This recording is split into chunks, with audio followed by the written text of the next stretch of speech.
అప్పుడే కుర్రోళ్ళ ఓపిక అయితే సెలవడిపోయింది ఫ్రెండ్స్. ఎక్కలేక చిన్న కోరుకుంటున్నాను వినుకుంటున్నాను రా. ఎంత ఎక్కినా తరగనుకోండి ఇదేరా.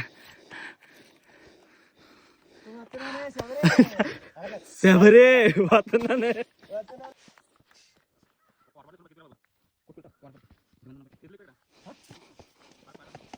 అన్న ఏం చేస్తున్నావే? కొండలు పాకుతున్నాను బ్రో. ట్రెక్కింగ్ అన్నారు. ఈ కొండ ఎంత ఎక్కడ తగ్గలేదు స్వామి. అయిపోయింది. నాకు ఏమైనా అయితే కనుక వచ్చి పడి తీసుకెళ్ళిపోండి పర్లేదు.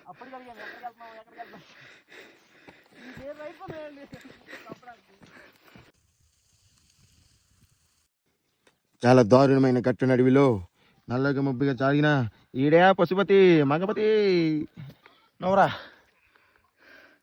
నాకేమవుతుంది స్వామి? నాకు తోలు తీరిపోతాను. లొకేషన్ అడ్డు ఉంది అందుకే తిట్టిను.